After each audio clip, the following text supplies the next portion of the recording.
Bonjour mes chers élèves de 4e année. Nous voici à la semaine d'évaluation du premier semestre. On va entamer des exercices de soutien, de consolidation et d'évaluation. Avant cela, on va faire un rappel de quelques leçons qu'on a déjà vues. Commençons par la grammaire. Aujourd'hui, on va faire un rappel des leçons. La phrase, les signes de ponctuation et les types de phrases. Commençons d'abord par la... Qu'est-ce que c'est qu'une phrase? Une phrase, c'est une suite de mots qui a un sens. Ces mots doivent être dans le bon ordre, c'est-à-dire qu'ils doivent être bien organisés. La phrase commence par une majuscule et se termine par un point. Ce point à la fin de la phrase peut être différent selon l'objectif de chaque phrase.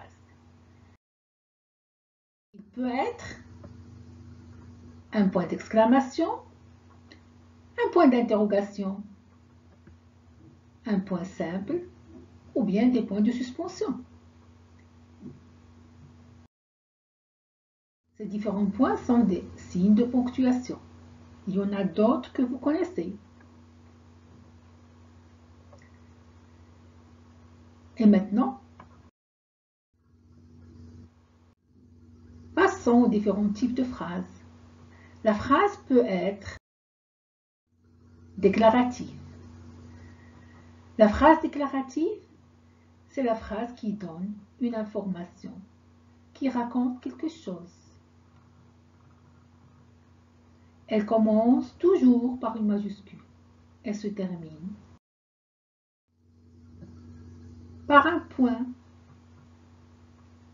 ou par des points de suspension.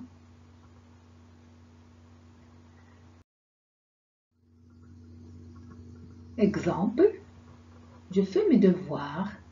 Elle achète des stylos, des règles, des cahiers.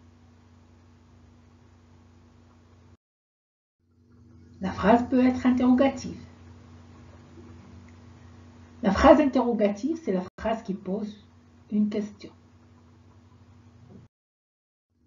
Elle commence par une majuscule et se termine par un point d'interrogation. Le point d'interrogation, c'est la marque de la phrase interrogative.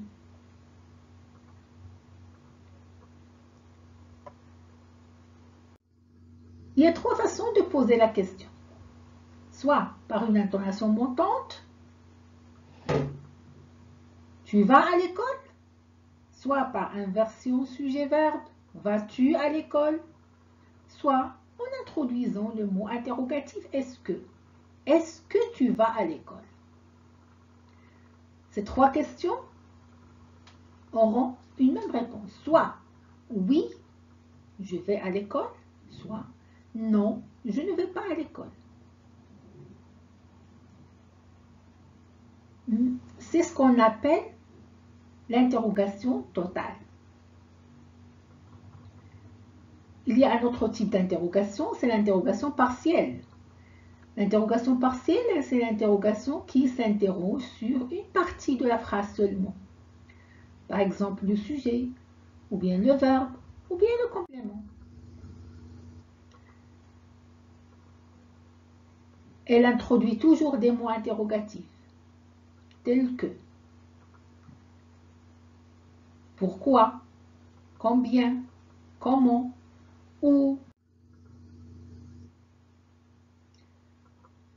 Pourquoi tu es triste? Comment tu t'appelles? Combien coûte ce livre? Que fais-tu? Chaque phrase s'interroge sur une partie de la phrase. La phrase peut être exclamative. La phrase exclamative est une phrase qui exprime un sentiment très fort. Ça peut être un sentiment de joie, de tristesse, de peur, de pitié, de colère. Elle commence par une majuscule et se termine par un point d'exclamation. Elle introduit souvent des mots exclamatifs tels que, comme et quel.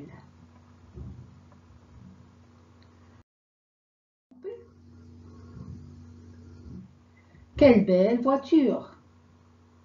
Comme cette forêt est belle! Et le dernier type de phrase, c'est la phrase impérative.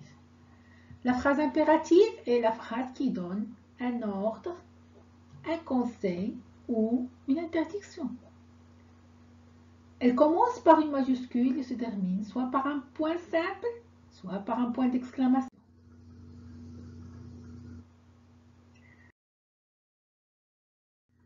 Selon le type de la phrase, s'il s'agit d'un conseil, alors elle se termine par un point. S'il s'agit d'un ordre, alors on met un point d'exclamation. Dans la phrase impérative, le verbe se conjugue toujours au mode impératif. Le verbe se conjugue à trois personnes seulement, la deuxième personne du singulier, première et deuxième personne du pluriel. Et la phrase impérative n'a pas de sujet apparent. Exemple, ramassez vos affaires, va voir un médecin, ne dérange pas tes amis. Et voilà. Retenons alors. En français, il y a 4 types de phrases. Toutes les phrases en français commencent par une majuscule. La phrase interrogative se termine par un point d'interrogation. La phrase déclarative se termine par un point ou par des points de suspension.